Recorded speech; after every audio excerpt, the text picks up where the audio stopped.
Alors, l'école de l'amour. Donc ça, c'est une idée de notre pasteur Rodrigue. Moi, j'aime bien ces idées. École de l'amour, ouais, ça peut faire un peu kitsch comme titre, mais j'aime bien parce que Dieu vient nous réveiller là où parfois on s'assoupit. Alors, Rodrigue a déjà parlé de l'authenticité, de l'écoute et de l'humilité, et puis peut-être encore d'autres sujets, je n'ai pas tout en tête. Mais ce matin, j'ai la charge de parler de confidentialité et de la grâce. Et je vais d'abord parler de la confidentialité, et puis vous savez, comme c'est une école, il faut que vous soyez actifs, pas que moi. Donc du coup, je vais parler 10 minutes sur un thème, la confidentialité. Après, on va prendre 10 minutes où vous allez vous mettre en petits groupes et puis vous allez parler, enfin, discuter à partir des questions.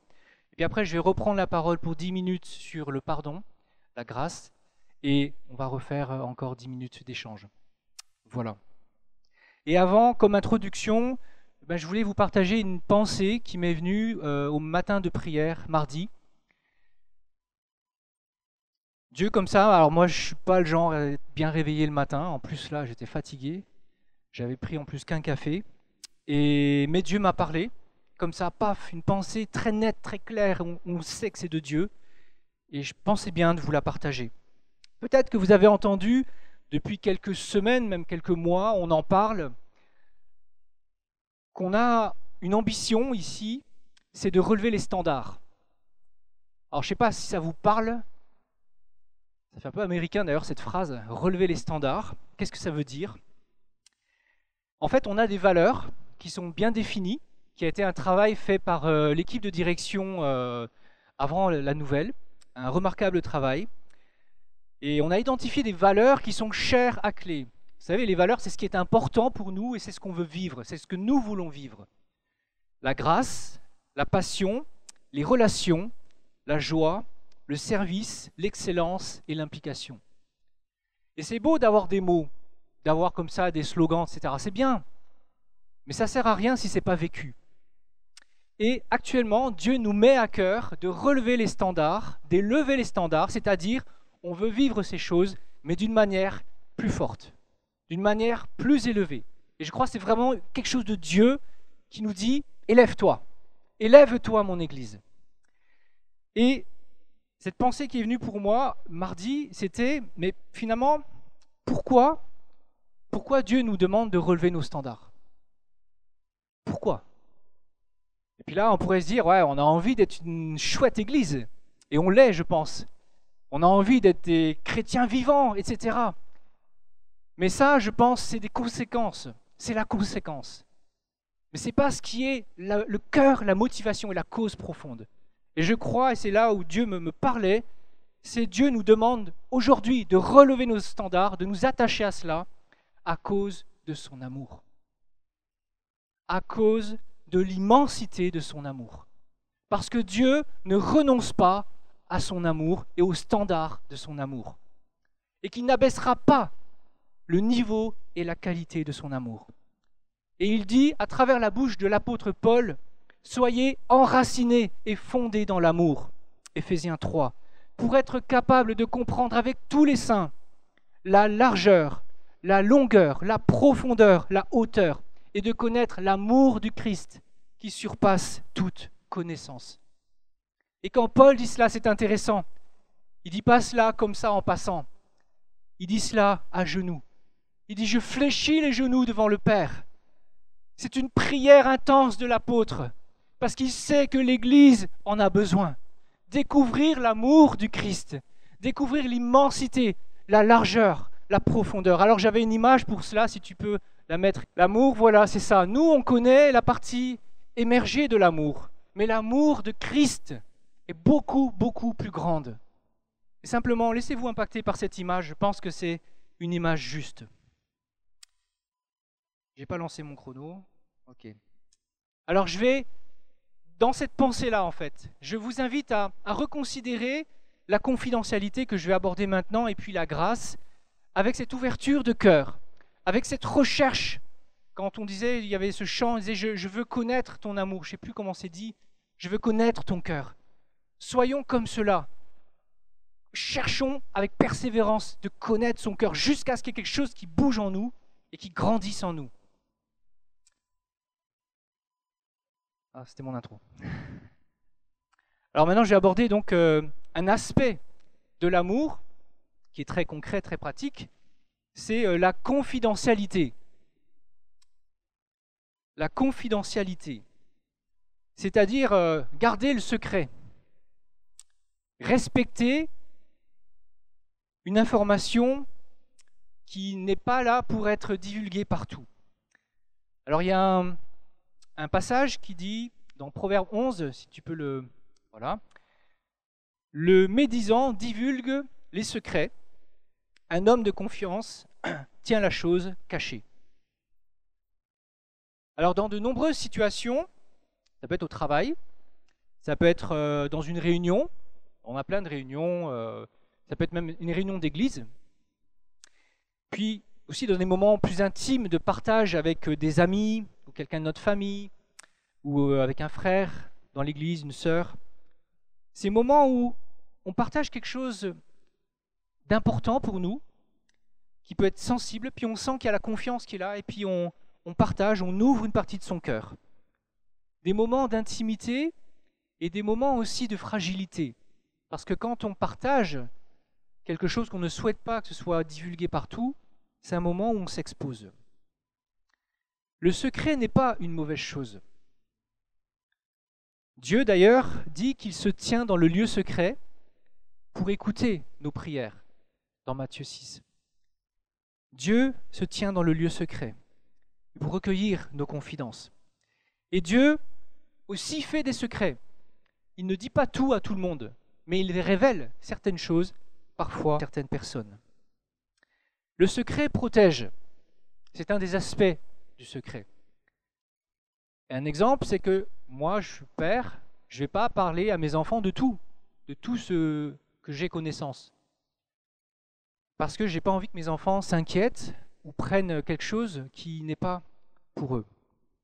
Notre niveau d'information correspond finalement à notre place et à notre fonction. Alors, quand je fais une confidence, je m'expose, je me rends vulnérable et j'accorde ma confiance à l'autre. Mais c'est une possibilité, cette autre personne peut trahir ma confiance. Je voudrais juste souligner 3 points où je pense qu'il nous faut être attentifs quand nous faisons une confidence, quand nous parlons de quelque chose qui est important pour nous et que nous confions quelque chose. La première chose, c'est pourquoi est-ce que nous partageons? Quelle est notre motivation? Ça, je pense que c'est quelque chose d'important parce que on peut être un peu avoir besoin de parler tout le temps et de partager des choses qui parfois ne sont pas à partager. Et je crois que la première personne vers qui est destiné ce trop-plein de nos cœurs, c'est Dieu lui-même, le Père qui se tient dans le lieu secret. Et je crois qu'avant même de parler et d'aller chercher quelqu'un pour confier quelque chose, je crois que c'est important de d'abord le confier à Dieu. Et éventuellement, de le partager à d'autres après. Donc premier point, pourquoi est-ce que je partage? Quelles sont mes motivations? Et je pense qu'on peut être, à cause du passé, à cause de souffrance, à cause de peut-être une propension, on peut être incliné à trop parler. Et je voudrais souligner cet aspect. La deuxième chose, c'est à qui nous partageons. Et là, on peut partager à des gens qui sont peut-être comme nous, qui vont réagir comme nous, et on sait que, et c'est pour ça qu'on va les chercher pour partager. Je pense que cela peut être malsain. Il faut qu'on réfléchisse à qui on partage les infos, parce qu'il faut une sagesse en face, il faut une personne capable de recevoir ce que nous partageons. Et enfin, il nous faut être attentif à ce que nous partageons, au contenu. Dans ces choses, on peut être sage ou insensé. Vous savez, la Bible parle beaucoup de la folie, l'insensé. Celui qui fait des choses sans réfléchir, et puis le retour de bâton est sévère. Les dégâts derrière sont sévères. On peut parler à tort ou à travers, Mais je pense que quand on fait ça, c'est qu'on n'a pas saisi que nos paroles sont puissantes. Dieu a créé le monde par une parole. On peut maudire des gens par une parole, même si on est chrétien. Alors, je nous invite à prendre conscience que quand on partage, c'est mettre un poids sur l'autre. Un partage confidentiel, j'entends. C'est mettre un poids sur l'autre. Et dans un sens, c'est tout à fait bon et biblique. C'est partager nos fardeaux avec un autre. Donc quand on a quelque chose de lourd et qu'on a besoin de le partager, après avoir fait cela avec Dieu, éventuellement, ça peut être très très bon et biblique de partager ce qui nous pèse avec un autre. Mais en ayant bien réfléchi à qui et ce qu'on va dire exactement. En revanche, ce que nous partageons peut dépasser la capacité de l'autre. Et dans ce cas-là, on met un poids sur sa vie par notre confidence au risque de l'écraser. Et ce n'est pas juste. Et nous sommes responsables de cela. Donc je nous invite juste à réfléchir que finalement, ce qu'on dit, les confidences, les choses importantes qu'on partage, il ne faut pas les prendre à la légère. Ce sont des choses sérieuses. Il y a des limites à la confidentialité. Et je pense que c'est très important d'être capable de pouvoir dire « Stop, je ne veux pas recueillir ce que tu me dis parce que je pense que je n'ai pas la capacité pour. » Et je pense que c'est important au milieu de nous de développer cette culture, de dire « Stop, je ne veux pas aller plus loin, je ne veux pas entendre ce que tu as à me dire parce que je ne me sens pas capable. » Une deuxième limite de la confidentialité, qui est peut-être plus connue ou peut-être moins connue, c'est la loi. En France, il y a des lois qui limitent la confidentialité. Si une personne est en danger, nous devons briser le sceau de la confidentialité. Et les chrétiens sont soumis à la loi, parce que Dieu est celui qui institue les autorités. Alors, j'invite, quand on fait une confidence, à être sage. Et je crois que Dieu veut que nous grandissions dans une sagesse par rapport à ce point. De l'autre côté, quand je reçois une confidence, j'ai le choix, comme dit ce proverbe, d'être une personne de confiance ou une personne médisante. La confiance, littéralement, c'est celui qui a l'esprit fidèle et qui couvre la chose, qui couvre la confidence. Parce que quand il y a un partage intime, douloureux, il y a quelque chose qui est mis à nu, qui est à découvert, qui est fragile. Et de garder le secret, de garder la confidence, c'est comme couvrir ce partage fragile. C'est une question d'honneur, c'est une question de respect, c'est une question d'amour, finalement. Et quand on recueille comme ça, quand on entend un partage, ce qu'on peut faire de simple, en fait, c'est prier, c'est soutenir, c'est conseiller, si cela est bon aussi. Je pense d'ailleurs quelque chose que j'ai appris avec mon épouse, c'est que quand quelqu'un nous partage quelque chose, c'est pas qu'il attend une réponse forcément, c'est pas qu'il attend un conseil forcément, mais c'est peut-être simplement d'être écouté. Et rien que ça, on partage le fardeau de son frère ou d'une personne, et ça fait du bien. De l'autre côté, on peut verser dans la médisance. Alors les proverbes utilisent des mots un peu violents. Jésus faisait pareil, parce qu'on a besoin d'être secoué parfois. Est-ce qu'on peut appeler avec légèreté oh, j'ai laissé glisser l'info, j'ai pas fait attention, etc. Ben, c'est tout simplement, ça peut être de la médisance. Un ragot, un racontard. Mais en fait, ce qu'on fait, c'est qu'on trahit la confiance. Et que la personne qui nous a partagé quelque chose se sent trahie. Alors ça peut être volontaire ou involontaire. Mais le résultat est le même. Il y a aussi un fait, c'est que quand on connaît quelque chose que les autres ne connaissent pas, on peut se sentir comme ayant un certain pouvoir et avoir envie de jouer avec ce pouvoir. Vous savez, c'est des choses un peu inconscientes, un peu sourdes en nous là. Alors il faut faire attention à ces choses.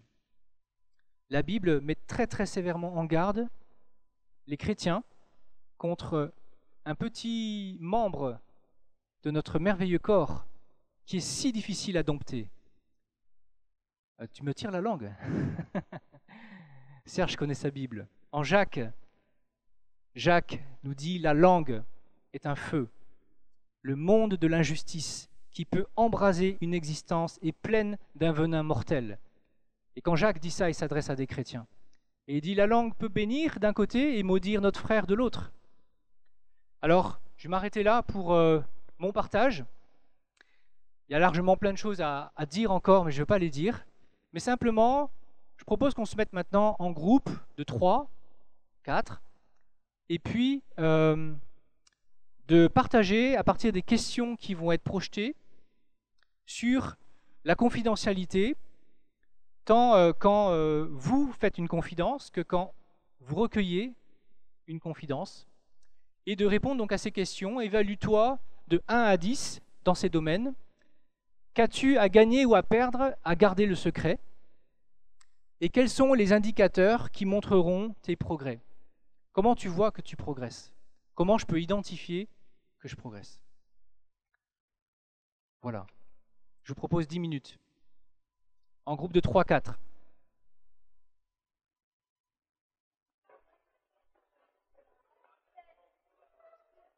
« 5, 4, 3, 2, 1. Voilà, je vous invite à reprendre place pour le deuxième sujet. Merci pour avoir joué le jeu.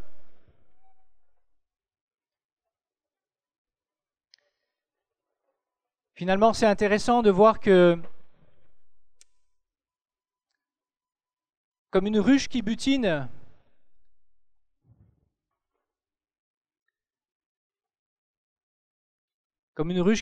donc ça a travaillé, ça a échangé. Et en fait, c'est très bien, finalement, on peut même continuer ces discussions plus tard. Alors, je vais maintenant aborder le deuxième sujet, qui est un sujet plus sensible, et qui est la grâce. Et j'ai choisi de prendre cela parce que la grâce, ça peut être plus large, mais le cœur de la grâce, c'est le pardon, je pense. Et donc, je vais plutôt focaliser sur le pardon. Ça fait partie de ces sujets, on croit les connaître par cœur. Et quand je me suis mis à réfléchir sur ça, je pensais à des trucs que je n'avais pas réalisés avant. Alors, j'ai commencé par une question. Donc la grâce, faire grâce, pardonner. Pourquoi est-ce que je pardonne? Pourquoi est-ce qu'on pardonne? Pourquoi est-ce qu'on fait grâce? Alors faire grâce, c'est dans le langage peut-être un peu plus d'église chrétien, mais pourquoi est-ce qu'on pardonne en fait? Ouais. Alors on a plusieurs comme ça réponses. Comme ça, a priori, on pourrait dire parce que j'ai été éduqué comme ça. C'est bien de pardonner. Parce que j'ai un caractère, un tempérament plutôt conciliant, plutôt harmonieux. J'aime pas avoir les relations chahutées comme ça. Moi, je suis comme ça en fait. Je suis quelqu'un de conciliant. On peut dire parce que c'est bien, c'est chrétien, c'est important. Peut-être aussi parce qu'on se dit, un jour, c'est lui qui me fait cette offense, mais peut-être demain, ce sera moi. Donc comme j'aimerais bien faire aux autres ce qu'on nous fasse, quoi. Alors, les raisons que je viens de citer, ça peut très bien faire l'affaire, ça peut très bien marcher et fonctionner quand on a les difficultés de la vie, le quotidien et les offenses. Je dirais les petites et les moyennes offenses. Mais le jour où on rencontre un gros problème, une offense qui vraiment nous blesse, ou qui blesse quelqu'un de proche et ça nous impacte fortement, là, ça devient compliqué de pardonner. Là, on réalise, hop, notre limite. Et là, on peut se reposer la question, mais pourquoi en fait, il faut pardonner? Et donc, ce que je veux interroger ce matin, ce que je veux réveiller un peu, c'est sur quelle base on pardonne? Alors en réfléchissant à ça, j'ai eu une pensée que je vous partage. J'ai été un peu surpris de cette pensée parce que je me disais, ah mince, ça n'a pas l'air très chrétien cette pensée. Je pense qu'elle est biblique, mais en fait, je me suis dit, pardonner, eh ben, c'est pas normal. C'est pas naturel et c'est pas juste.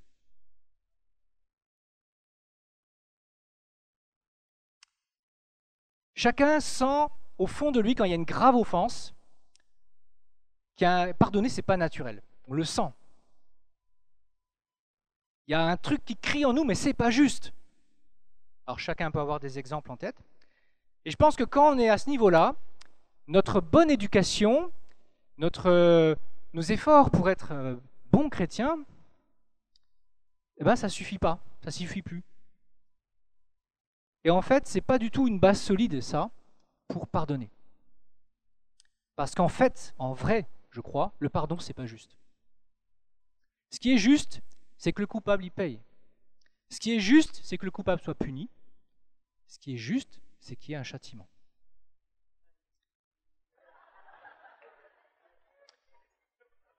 Pardonner, est-ce qu'on se rend compte que pardonner, c'est dire du coupable qu'il n'est plus coupable? Mais c'est pas juste. Et ça enfreint le droit, la loi qui est inscrit dans notre conscience. Je dis le coupable n'est plus coupable. On n'a jamais entendu quelqu'un, un homme politique, dire Hitler est pardonné. C'est pas possible d'entendre quelque chose comme ça. Donc, il y a un problème dans le pardon. C'est la justice. Et là, c'est important de réaliser que le pardon n'est pas du tout l'affaire d'un coup d'éponge par amour. Je t'aime, j'efface. C'est pas ça du tout. Ça peut marcher quand c'est des petites choses et que c'est superficiel. Mais c'est pas le pardon biblique. Dieu a eu ce problème. Parce que Dieu est juste et il est le garant de la justice. Et Dieu est amour. Et il aime chaque être humain, et même le pire, même Hitler. Il est amour. Alors Dieu a un problème. Et Dieu a résolu le problème. Jésus, qui est Dieu, a été déclaré coupable à notre place. Et en faisant cela, la justice est satisfaite. Et dans un sens, Jésus qui est Dieu, c'est comme si Dieu prenait sur lui toute l'injustice de la situation. Donc quand nos cœurs crient « c'est injuste », Jésus l'a pris sur lui, cette injustice. Et à cause de cela, nous sommes tous dans cette salle, si nous avons fait cette démarche envers Dieu, nous avons été déclarés par le Saint-Esprit qu'il a mis en nous non coupables. Pour tous tes péchés, pour toutes tes erreurs, non coupables. Et ça, c'est l'amour de Dieu qui triomphe, sans renoncer à sa justice. La justice a terrassé Christ à notre place. Et quand je médite ces choses, je suis toujours étonné d'un fait. C'est que Dieu, je pense, n'était pas obligé. Il n'était pas obligé d'avoir cette solution-là. Quand on regarde au début de la Genèse, il y a le déluge. Le déluge, c'est quoi? Ils font n'importe quoi, ces êtres humains, ils font que des pécheurs, et j'efface tout, et je recommence. Et je pense que Dieu n'était pas obligé de pardonner. C'est un choix qu'il a fait, de pardonner. C'est le choix de Dieu. Alors, je pense que le pardon d'un être humain, et a fortiori chrétien, trouve son sens et sa force dans le pardon de Dieu. Je pardonne parce que j'étais coupable et que Dieu m'a pardonné. Je pardonne parce que Dieu, mon Père, veut pardonner à celui qui m'a offensé. Et ça, je pense, c'est la base solide pour tout pardon. Et ce qui est très intéressant, c'est de constater que dans la prière du Notre Père, qui est un essentiel, c'est une quintessence, eh bien, le pardon est la seule consigne que Jésus donne dans cette prière concernant les relations humaines. La seule. Ça veut bien dire que le pardon est une clé dans nos relations. Quand même, dans le Notre Père, il y aurait pu y avoir aimez-vous les uns les autres. Père, aide-nous à nous aimer les uns les autres. C'est quand même le premier commandement. Mais dans le Notre Père, c'est pardonne-nous nos offenses, comme nous aussi nous pardonnons à ceux qui nous ont offensés. Et là, ça montre qu'il y a vraiment quelque chose de très important. Il ne faut pas passer à côté de ça. Le pardon. Il y a une énorme puissance dans le pardon.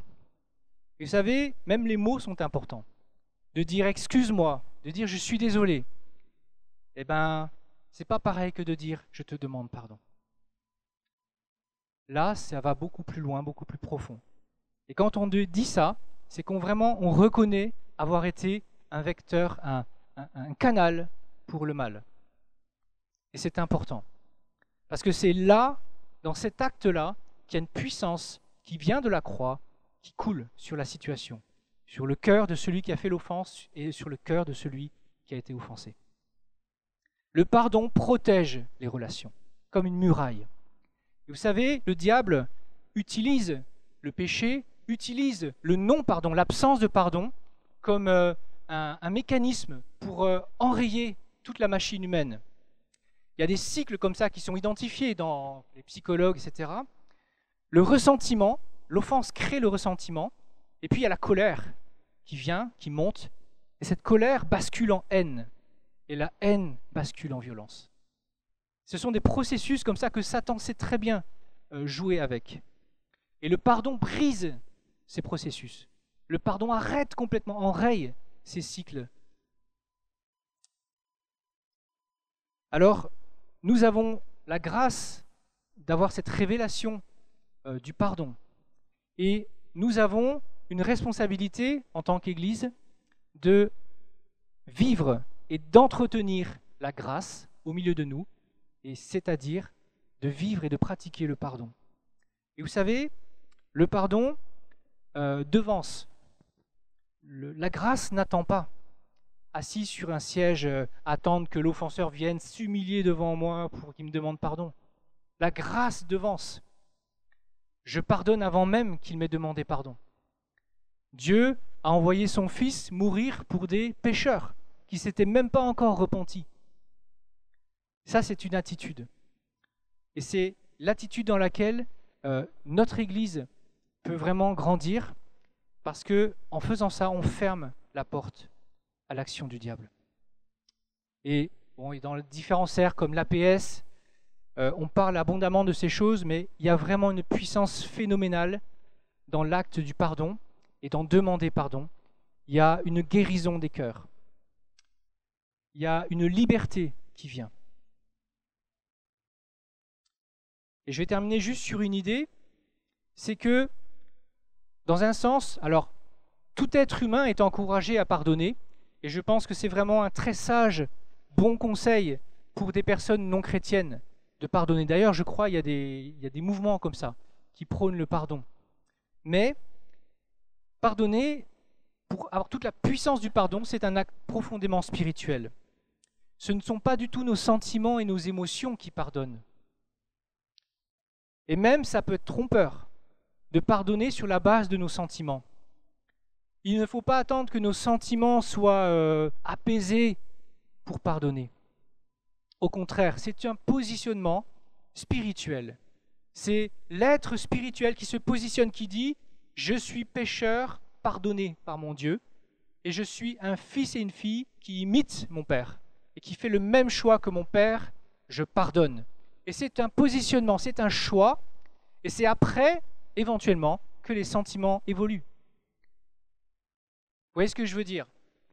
Nous ne devons pas pardonner, attendre que nos sentiments soient au feu vert pour pardonner. Au contraire, prenons position immédiatement, comme ça on ferme la porte au diable, et on proclame qu'on pardonne à cause du fait qu'on est soi-même pardonné par Dieu, et que c'est notre Père, que nous sommes ses enfants. Et là, Dieu agit, et il libère une consolation en nous, une guérison. Il y a comme un détachement par rapport à l'offense qui se crée en nous. Il y a peut-être l'Esprit Saint qui vient convaincre de péché l'offenseur. Ça marche comme ça. Je crois que c'est vraiment l'ordre. Donc le pardon, je pense que nous sommes appelés à grandir dans la pratique du pardon, comme des enfants de Dieu. Pas comme l'être naturel avec ses émotions, mais comme des enfants de Dieu qui imitent leur Père et qui sont eux-mêmes rachetés. Et juste pour conclure, et après on va encore avoir ce petit temps, max 10 minutes, d'échange là-dessus, mais je voudrais juste dire, je crois que l'amour de Dieu veut battre dans nos cœurs. Vraiment, vraiment fortement. Et pour ça, nos cœurs ont besoin de s'élargir. Et c'est ce que Dieu est en train de faire en ce moment. Parce que son amour si puissant, si grand, il veut battre dans nos cœurs. Il veut que nos cœurs battent avec lui. Et c'est ça que Dieu est en train de faire. Alors, vraiment, je vous invite à revisiter cette histoire du pardon avec cette pensée-là. Si tu peux mettre les questions. Donc, on a choisi de garder toujours les mêmes questions, comme ça laisse les repères. Et donc là, ce sont les mêmes questions, mais déclinées autour du pardon.